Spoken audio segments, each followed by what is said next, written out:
சிவாய் நம்மையா சொல்லுங்க. ஐயா சிவாய நமக. சொல்லுங்க. எதுக்கு எடுத்தாலும் சிவாய நமகங்கிறீங்க, எங்க அப்பாங்கிறீங்க. ஆமா, எங்க அப்பன் இல்லைங்க, சிவன் தான் உங்களுக்கும் அப்பன், எல்லாத்துக்கும் அப்பன் வந்தாங்க. அப்படிதான் அப்படி ஒரு ஆள் இருக்காரா இல்லையான்னு கேக்குறேன். ஏன் சந்தேகம்? ஸ்டாலின் இல்ல, அவருக்கு இருக்க தகுதிக்கு ஒரு முதலமைச்சராமா. சரி அவர் பையன் அவரு துணை முதலமைச்சராமா. சரி என்ன நடக்குதுன்னே தெரிய மாட்டேங்குது. இன்னும் குடியரசு தினம் எது, சுதந்திர தினம் எது தெரியல, சரி. பார்க்கவும் தெரியல. இங்க நம்ம என்ன சொல்றது? நம்ம தலையெழுத்தா இல்ல உண்மையிலே நீங்க சொன்ன உங்க அப்பா உங்க டாடி இருக்காரா இல்லையா? எங்க டேடி இல்லைங்க, எல்லாத்துக்கும் டேடி அவர் தான். ம், உலகத்துக்கு அப்பங்க. பிதாகம்சே ஜெகதோ மாதா தாதா பிதாமக வேத்தியம் பவித்ரம் ஓங்கார் சாம எஜிரேசங்க. அந்த உலகத்துக்கு தந்தையும் தாயும் பாட்டனும் அறியத்தக்கவனும் புனிதமானவனும் ஓங்காரமும் கர்மங்களுக்கு பயனளிப்பவனும். இங்கதான் பாருங்க, ஸ்டாலினுக்கு முதலமைச்சர் ஆக்கினது யாரு? சிவபெருமா. எங்க அப்பா சிவன் தான். உதயநிதி துணை முதல்வர் ஆக்கினது கர்மங்களுக்கு பயனளிப்பவனுங்க. சாம எஜிர் வேதங்களும் நானேங்க. அப்போ எங்க அப்பா என்ன பண்றான் பாருங்க, கர்மானா என்ன? நீங்க முற்புறையில செஞ்ச நல்லது தீயது ரெண்டுமே கர்மா தான்.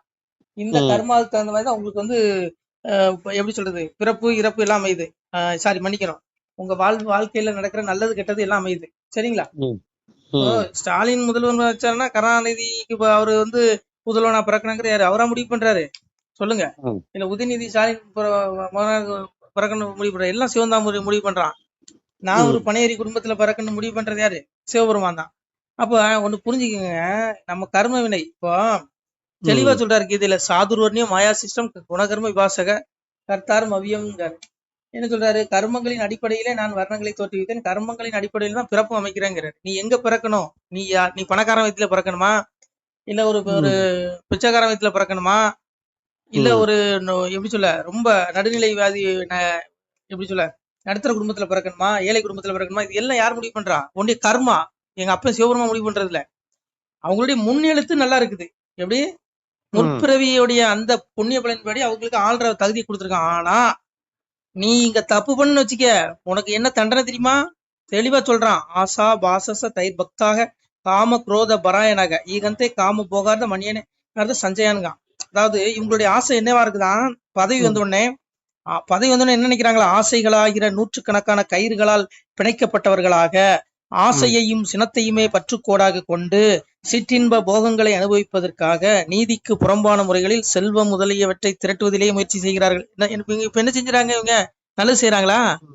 பகவான் அன்னைக்கே சொல்லிட்டான், இவங்களுக்கு தலையெழுத்து இப்படிதான். இதுக்கு என்ன தண்டனை தெரியுமா? அதை ஏன் வாயினால் நான் சொல்லக்கூடாது. அதோடைய ஆத்மா, இவங்க உடல்ல இருக்கு பாருங்க, ஆத்மா. எல்லாருக்கும் ஆத்மா இருக்கு, ஒரு உடனே அந்த ஆத்மா வெளியில வரும்போது அந்த ஆத்மாவுக்கு ஆக்கினை நரகத்துல என்ன உண்டு தெரியுமா? சொல்லுங்க சொல்லுங்க. சாமி சொல்றான், வையகத்தில் கொலை களவு மாது சூது பிறன்முகம் செய்யாத தீவினைகள் செய்தவர்கள் உண்டுமானால் அகில கிடங்கில் வாழ்கின்ற ஆளி புழுக்கு இரையாவீர். எங்க உண்டு போடுறாங்க ஆவிய ஆத்மாவை? ஆத்மா அழியாதுங்க. இந்த உலகமே அழிஞ்சாலும் ஆத்மா அழியாது. ஆத்மாவுக்கு எவ்வளவு பெரிய தண்டனை? நரகத்துல புழு நெல்லில ஒரு கடல் இருக்குதான், அந்த புழுக்குள்ள தூக்கி போடுவாங்க.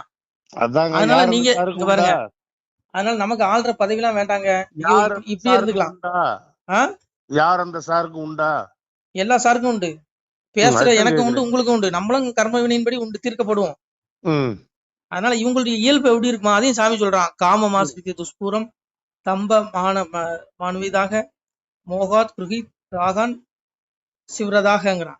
ஆடம்பரம் தற்பெருமை மதம் இவற்றுடன் கூடியவர்களாக எவ்வகையிலும் பூர்த்தி செய்ய முடியாத நிறைவேறாத ஆசையை பற்றி கொண்டு அஞ்ஞானத்தினால் பொய்யான கருத்துக்களை ஏற்றுக்கொண்டு தூய்மையற்ற செயல்களையே மேற்கொண்டு உலகில் நடந்து கொள்கிறான். எப்படி நடக்கிறான்? பதவி வந்தோட இவனுக்கு தற்பெருமை வந்துருது, நம்ம தான் நம்மளுக்கு எந்த கொம்பனாலே ஒண்ணு பண்ண முடியாது நினைச்சுக்கிறாங்க. அதுக்கு அகங்காரம் வந்துருதா? அது எவ்வளவு பெரிய தண்டனை தெரியுமா? அது என் வாயினால சொல்லக்கூடாது, பகவானே சொல்றான். சொல்லுங்க. அது ஏன் நான் தான் சொல்லிட்டேனே, நரகத்துல இவங்களுடைய ஆத்மா, இந்த ஆத்மா வந்து பாத்தீங்கன்னா இந்த உடல் தான் அழியும். இந்த ஆத்மா அழிக்கப்பட முடியாது. நாள் கொடுக்கப்பட்டிருக்கு. காலத்தை கணக்கிடுவில் நான் காலம் தண்டி தடக்குவில் யமன்கிறான். நீ போன பிள்ளை செஞ்ச கர்மனிக்காக உனக்கு ஆள்ற பதவி கொடுத்துருக்கான். இதுல மோடியும் தப்ப முடியாதுங்க. மோடியை வந்து பதவி துஷ்பிரயோகம் பண்ணா அவருக்கும் தண்டனை உண்டு. இதுல ஸ்டாலின் உதயநிதி கிடையாது, திமுக அமைச்சர்கள் கிடையாது, திமுக மந்திரிகள் கிடையாது, திமுக எம்எல்ஏக்கள் கிடையாது, பாஜக எம்எல்ஏக்களும் தப்புனா அவனுக்கு தண்டனை உண்டு. திருமாவளவனுக்கு எல்லாத்துக்கும் உண்டுங்க. எந்த வளவனுங்க தப்ப முடியாதுங்க.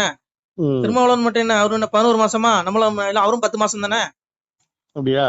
அப்புறம் யார் இங்க? நானும் தப்ப முடியாதுங்க, நீங்களும் தப்ப முடியாதுங்க. இது திருமாவளவனுக்கு ஏம்பறீங்க. அதனாலயா இந்த ஆடம்பரம் தற்பெருமை மதம் திமிரு, ஆடம்பரம் தற்பெருமை எல்லாம் விட்டுறணும். இது மோசமான வியாபாரங்க. நான் சொல்லல, பகவான் சொல்றான். இதை உன்ன நரகத்துல ஒண்ணு தள்ளுதுங்கிற. பதவி வந்துருங்க இயல்பா. சும்மா ரோட்ல கிடக்குறவனுக்கு ஒரு சின்ன பதவி வந்துச்சுன்னு வைங்க, அவனை பிடிக்க அடக்க முடியுமா? அடக்க முடியாது. அதான் சாமி சொன்னாரு, சற்றாலே வாழ்வு சகடருக்கே வரிகள் கற்றோரை ஆகிடினும் கண்டறிவன் போனியன்பான் முள்முருங்கை பூ மினுக்கு 3 நாளை கல்லரோட வாழ்வு காணும் அது போல் மினுக்குனாரு. எங்க அப்பா சிவபெருமான் சொல்றான், பிள்ளைகளே முள்முருங்கை பூ 3 நாள் மினுக்கும், அது போல இவனுடைய வாழ்வு, இவனுடைய ஆட்சி அதிகாரம் எல்லாம் அப்படிதான் இருக்குங்க. புரியுதா உங்களுக்கு? என்ன ஒரு 100 வருஷம் அன்றுவாங்களா? அதுக்கு மேல எங்க அப்பா தீர்ப்புக்கு அவன் தானே போய் ஆகணும். அதனால இங்க பாருங்க, பகவான் பிடி எங்க அப்பன் பிடில இருந்து எவனும் தப்ப முடியாது. சிவபெருமான் பிடில இருந்து ஸ்டாலின் இல்ல, மோடியா இருந்தாலும் சரி, நானா இருந்தாலும் நீங்களும் தப்ப முடியாது. அதனால எல்லாம் கர்மா தான் தீர்மானிக்குதுங்க. ஒண்ணு இல்ல, இந்த கர்ம வினை கடவுளை விட்டது இல்ல. 6 பிரிவில துரியோதனனை போட்டு துரியோதனத்தை பீமனை வச்சு கொண்டாரு. இரணியனை குடலை உருவனா எங்க அப்பன். அன்னைக்கு சூரனை வந்து வேலாயுதத்தால் அழிச்சான். ராவணனை அழிச்சான் ராமனா வந்து. அப்போ 6 பிறவில அடி வாங்கிட்டான். யாரு? அவனுடைய ஆத்மா. உடல் தான் புதியுது, ஆனா ஆத்மா ஒண்ணுதான். அதே சூரனுடைய ஆத்மா தான் ராவணனா பிறந்தான். அதே ராவனுடைய ஆத்மா தான் துரியோதனா பிறந்தான். அப்போ ஆத்மா ஒண்ணுதான், உடல் தான் அங்க புதிதா எடுக்கப்படுது. அது போலதான் நம்மளுடைய வாழ்க்கையும் நம்ம முன்னாடி என்னென்ன செஞ்சோமோ அதனுடைய வினை தீர்க்கப்படுவோம். இப்ப அந்த 6 பிரிவுல பெருமாள் என்ன பண்ணா, அவனை போட்டு அடிச்சு கொண்டு எடுத்துட்டான். 7வது பிரிவுல துரியோதனன் கலியனா பிறக்கிறான். கல்யாணம் பிறக்கும்போது சிவன்ட்ட போய் அவ்வளவு வரத்தை வாங்கிட்டான். பெருமாளுடைய மாயவனார் தன்னுடைய வாய்த்த முடிதனையும் தூயவனார் சக்கரமும் சூதுமுடன் தருமிட்டான். அரணுடைய வெந்நீரும் அந்தனரின் தன்பிறப்பும் வளமுடி சக்தியும் வளக்குறும் தருமிட்டான். 1008 அண்டம் நெறிமுலம் வாய்தக்கனே வரமாக இருக்கும். அத்தனை வரத்தையும் வாங்கிட்டான். சிவனுக்கே சக்தி கிடையாது, பெருமாள் சக்தி கிடையாது.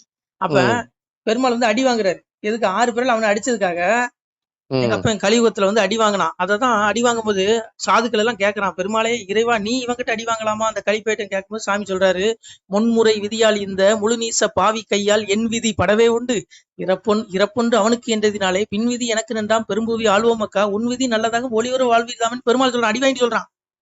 பெருமாள் மாயாவதி கிருஷ்ணன் அவனுடைய சுதர்சன சக்கரம் அவனுடைய திருமுடியை வரமாகிட்டான். கலியன் சிவபெருமான் கொடுத்துட்டாரு, சிவந்தாலும் கிட்ட கொடுத்துட்டாரு. அப்ப அவனை பெருமாளே அடி வாங்கினாங்க. அவனே கர்மவினையிலிருந்து விடுபடலைங்க. கர்மவினை கடவுளே விடல, கடவுளையே விடாத கர்மவினை உங்களை என்னை விடுமா? ஸ்டாலின் முன்செஞ்ச வினையின்படி அவருக்கு அந்த ஆள்ற பதவி, உதயநிதி முன்செஞ்ச வினையின்படி ஆள்ற பதவி. ஆனா இப்ப சில பாவத்துக்கு ஒட்டு மொத்தமா ஆப்பு எங்க இருக்கு தெரியுமா? இருக்குது தரமான ஆப்பு அங்க இருக்குது, இங்க இல்ல, மேல இருக்கு, இங்க இல்ல. இங்கெல்லாம் தப்பிச்சிருவாங்க. இங்க வந்து ஆட்சி இருக்கு, அதிகாரம் இருக்கு, யாராலையும் ஒண்ணும் அவங்களை அசைக்க கூட முடியாது. எந்த கொம்பனாலையும் ஒண்ணு முடியாது. ஆனா பெரிய கொம்பை ஒருத்த மேல இருக்கான், அம்பலத்தரசன் சிவபெருமான், விடுவானா? அதான் சாமி சொன்னாரு, பாவி அவன் செத்து பஸ்பமாய் போனாலும் ஆவியை கண்டு ஆக்கினைகள் செய்துடுவான். இந்த ஆத்மாவுக்கு தண்டனை உண்டியா? எவனும் தப்ப முடியாது, எந்த கொம்பனும் தப்ப முடியாது, பேசுற நானும் தப்ப முடியாது, நீங்களும் தப்ப முடியாது. அதனால கர்ம வினைங்க பாருங்க, கீழே தெளிவா சொல்ற, அனிஷ்டம் திரிவிதம் கர்மனங்க. எந்த கர்மத்தின் பயனை தியாகம் செய்யாத மனிதர்களுக்கு கர்மத்தின் பயனான நல்லதும் தீயதும் இரண்டும் கலந்ததுமான பயன்கள் இறந்த பிறகு கட்டாயம் கிடைக்கு. நீ செத்த கூட ஆத்மாவுக்கு தண்டனை உண்டு, மறு உடல் எடுத்து நீ அனுபவிச்சு ஆகணுங்கிறான். கர்மானா நீ சரி நல்லது கெட்டது ரெண்டுக்குமே தண்டனை உண்டு. நீ நல்வினைக்கு நல்பலனும் தீயவினைக்கு தீய பலனும் அனுபவிச்சு ஆகணுங்கிறான். அதனாலதான் நமக்கு இவ்வளவு உபத்திரம். பூமியில பிறந்து குத்துதே குடையுதேன்னா இந்த உடல் எடுத்ததே நம்ம செஞ்ச கர்மவினை தொலைக்கிறதுக்கு தான். பாருங்க, முந்தா நாள் மாட்டுக்கு என்ன பண்ணேன், நொங்கு வெட்டிட்டு இருந்தேன். ஒரு விரல துண்டை வெட்டிட்டேன். மாட்டுக்கு அந்த நொங்கு கூந்தல சீவி போடுவாங்க தெரியுமா? சீவிட்டு இருந்தேன். ஒரு விரல் துண்டா வச்சு நான் தர்மாசத்துல படுத்து கிடக்கேன், குளுக்கோஸ் ஏற்றி கிடக்கு. அப்போ நான் இவ்வளவு நேரம் கடவுளே கடவுளேன்னு கும்பிட்டாலும் எங்க அப்பா என்ன விடுவானா? என்னையும் விடமாட்டான். நான் செஞ்ச பாவத்துக்கு என்ன தண்டிப்பான். அதான் சொன்னான், தாய் தமர்கள் என்றும் தன்கிளை என்று பார்ப்பதில்லை, வாய் உரமாய் பேசும் வம்பர் என்றும் பார்ப்பதில்லை, அன்பாகி வந்தவரை நான் அலைச்சல் செய்து ஏற்பதுண்டு, வம்பான மாற்றானை நான் வளர்த்தே அறுப்பதுண்டுங்க. அன்பாக வந்து என் பிள்ளைகளை அரவணைச்சு ஏத்துக்குவேன். ஆனா அதான் என் பிள்ளைன்னு பார்க்க மாட்டேன். என் பிள்ளை தாய் தமிழர்கள் என்று தன்கிளைங்கிறான், என் பிள்ளைன்னு பார்க்க மாட்டேன். அவன் தப்பு பண்ணா அவனுக்கு தண்டனை உண்டுங்கிறான். அப்ப நான் இன்னைக்கு என் விரல் ஒரு விரல் துண்டா போச்சுன்னா அதுக்கு நான் செஞ்ச கர்ம வினை. அதுக்காக நான் எங்க அப்பயும் சிவபெருமான குறை சொல்லி என்ன பிரச்சனை? நம்ம செஞ்ச வினைங்க, அவன் யாரையும் தண்டிக்கிறது இல்லை, நம்மளுடைய கர்ம வினை தான் நம்மளை தண்டிக்குது. அதனால இங்க பாருங்க, கர்மா அப்படிங்கிறது ஒரு பயிலும் தப்ப முடியாது. நானும் செத்தான், நீங்களும் செத்தான். அதனாலயா இங்க பாருங்க, இந்த உலக சூட்சமும் இங்க எவனும் அறிய முடியாது, இந்த எந்த ஞானியாலையும் அறிய முடியாது. அப்பாவுக்கு தான் தெரியும், எங்க அப்பா சிவபெருமானுக்கு எல்லாம் தெரியும். அதான் சொன்னா, முன்பே உயிர் வாழ்ந்து காலமாகிவிட்டவையும் அவ்வாறே இப்போது இருக்கின்றவையும் அவ்வாறே இனி தோன்றப் போகின்றவையுமான அனைத்து உயிரினங்களையும் நான் அறிவேன். ஆனால் பக்தியும் சிரத்தையும் இல்லாத எந்த மனிதனும் என்னை அறிவதில்லைன்ட்டான். எங்க அப்பாவை தேடனா பக்தி வேணும், ஞானம் வேணும். உனக்கு நோயா கொடுக்குறான்னு வச்சுக்க, உனக்கு தண்டிக்கிறானா அவனுக்கு ஞானத்தை கொடுக்குறான். உனக்கு இன்பத்தையே கொடுத்தா நீ அவனை நினைக்க மாட்டிய, நீ போகத்துல மூழ்கி நீ அழிஞ்சு போயிருவேன், நரகத்துல போய் விழுந்துரும். அந்த அரசியல்வாதி மாதிரி நீங்க உனக்கு ஒண்ணு சீமாக்கிட்டேன்னு வச்சுக்கோ, உனக்கு என்ன வந்துடும்? தற்பெருமை வந்துடும், மதம் வந்துடும், திமிர் வந்துடும். நம்மள ஒரு கொம்பனாலையும் புடுங்க முடியாது நினைச்சுக்குவேன். ஆனா உனக்கு கடைசியில பெரிய ஆத்மாவுக்குள்ள இருக்கு. இந்த உடல் வாழ்க்கை கொஞ்ச நாள், அந்த ஆத்மாவை ஆயுதங்கள் வெட்டுவதில்லை, காற்று இவனை உலர வைப்பதில்லை, அக்னி இவனை எரிப்பதில்லை. ஆனா அந்த உடல் அப்படி கிடையாதே. ஆனா ஆத்மா அழியாதுங்க, அந்த ஆத்மாவுக்கு அவ்வளவு தண்டனை இருக்கு. ஐயோ, இவனுக்கு எல்லாம் பதவி வந்து திமிர் வந்துருங்க, தற்பெருமை வந்துடும். அதான் சாமி சொன்னா, தற்பெருமை யோகம் ஆண்டவர்கள், பற்று என்ற குறைபாட்டை வென்றவர்கள், பரமாத்ம சுரூபத்தில் நிலை பெற்றவர்கள், ஆசைகளை முழுமையாக அழித்துக் கொண்டவர்கள் ஆகிய ஞானிகள் அந்த அழிவற்ற பரமபத்தத்தை அடைகிறார்கள். நான் குளுக்கோஸ் ஏறிட்டு கத்துது சவுண்ட் கேட்கா. அதனாலயா நான் டாக்டர் வர நினைக்கேன், கொஞ்சம் பொறுங்க, கூப்பிடுறேன். எவனும் தப்ப முடியாது. பேசுற இன்னும் செத்தான் சொல்லி உங்களுக்கு செத்தான் சரி. கர்மவினை மோசமானது விடாது. பேசுனா விடிய பேசலாம், கேட்கறதுக்கு உங்களுக்கு காது இருக்காது. நமச்சிவாய. திருச்சிட்டம்பலம்.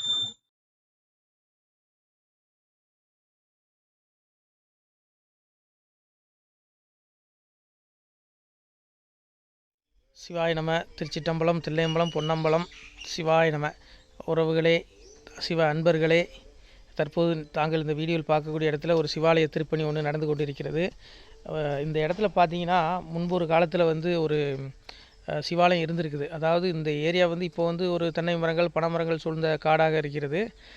முன்பு ஒரு காலத்தில் இங்கே ஒரு ஊர் இருந்ததாக சொல்கிறாங்க. ஆனால் இப்போது சுற்று வட்டாரத்தில் 5 கிலோமீட்டர் சுற்றுலாவில் ஊரே கிடையாது, காடு. இப்போ இந்த இடத்துல ஒரு சிவாலயம் அமைய இருக்கிறது. இந்த சிவாலயத்தில் இருந்த அந்த சாமியுடைய திருமேனியை எடுத்து வச்சிட்டோம். திருப்பணி முடிஞ்சதுக்கப்புறம் பிரதிஷ்டை பண்ண இருக்கிற உறவுகளே, தற்போது இந்த வீடியோ பார்க்கக்கூடிய உறவுகள் தங்களால் முடிந்தால் ஒரு சின்ன உதவி செஞ்சு கொடுங்க. எங்கள் இடத்துல பொருளாதாரம் இல்லை, அதனால் பார்த்திங்கன்னா அந்த வேலையெல்லாம் அப்படியே நின்று போச்சு. பாருங்கள், இந்த அப்படியே பாதியிலே நிற்கிது இந்த சிவாலய திருப்பணி. பக்த கோடிகள், அன்பு உள்ளங்கள், தயவுசெய்து நீங்கள் உதவி செய்ய விருப்பமுள்ள உறவுகள் உதவுங்க. உங்களுக்கு கோடி புண்ணியம் கிடைக்கும். இந்த சாமியோடைய அருள் அனுகிரகம் உங்களுக்கு கண்டிப்பாக கிடைக்கும். இது ஒரு புகழ்பெற்ற சிவாலயம் கூட சொல்லலாம். சாமியோட திருமேனியை எடுத்து வச்சிட்டோம். இந்த இடத்துல பார்த்திங்கன்னா ஒரு வாசி தண்டம் இருக்குது. அந்த காலத்தில் ஒரு முனிவர் யாரோ தவம் செஞ்சுருக்காங்க. அவங்களுடைய வாசி தண்டம் அவர் திருக்கரங்களால் எழுதின ஓலைச்சுவடி கூட இன்றும் இருக்குது, இன்னும் பாதுகாக்கப்பட்டு வருது. அது கோயில் திருப்பணி முடிஞ்சதுமே அதையும் நாங்கள் அந்த வழிபாட்டுக்கு வச்சுடுவோம்.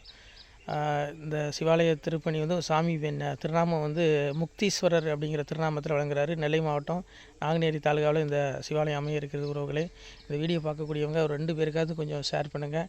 இந்த வீடியோ பார்க்கக்கூடிய யாராவது ஒரு சின்ன உதவி செஞ்சால் இந்த ஆலய திருப்பணி கண்டிப்பாக நாங்கள் வெற்றிகரமாக முடிச்சுடுவோம். பாருங்கள், அந்த வேலை எல்லாமே அப்படியே நிற்கிது. கல்லெல்லாம் இறக்கி போட்டிருக்கோம். இன்னும் நிறைய கற்கள் தேவைப்படுது. சுவாமியோடைய அந்த திருக்கோபுரம் பார்த்திங்கன்னா லிங்க வடிவிலே அமைக்க இருக்கிறோம். உதவுங்கள் உறவுகளே. உங்களுக்கு அப்பா சிவபெருமானுடைய அருள் நிச்சயம் கிடைக்கும். எம்பெருமான் சொல்வான், வாழுவீர் தாழ்வில்லாமல் மக்களும் கிளைகள் கொஞ்சி நாளுமே மகிழ்ச்சியை கூர்ந்து நலமுடன் வாழும்போது நீளுமே எனது செங்கோல் நீதியும் நெறிபோல் ஆளுமே உங்கள் தன்னை அன்புடன் அலையாவண்ணம். உங்களை எம்பெருமானுடைய அப்பாவுடைய திருவாசகத்தாலேயே வாழ்த்துறோம் உறவுகளே.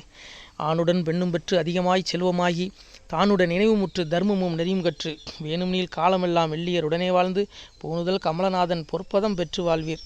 அந்த ஈசனுடைய பொற்பதம் நிச்சயம் கிடைக்கும். உங்களுக்கு இகத்திலும் சுகம், பரத்திலும் சுகம்.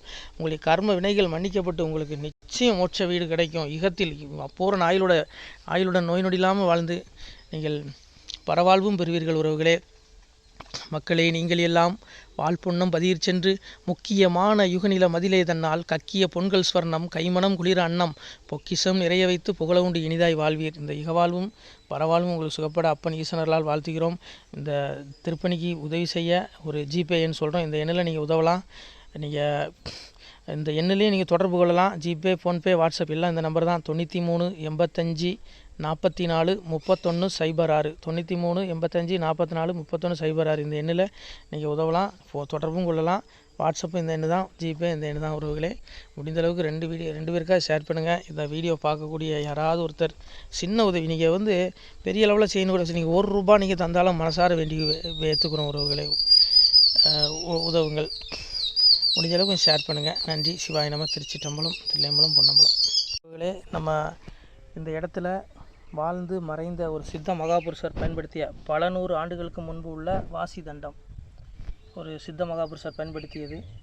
அவர் திருக்கரங்களால் எழுதிய அந்த ஓலைச்சுவடி கூட பாருங்கள், இன்னும் பாதுகாக்கப்பட்டு வருது. இந்த சிவாலயம், நம்முடைய அந்த சிவாலய திருப்பணி முடிந்ததுமே எம்பெருமான் அவர் எழுதிய அந்த சிவனை பற்றி புகழ்ந்து எழுதிய அந்த பாடல் வரிகள் இதில் இருக்குது.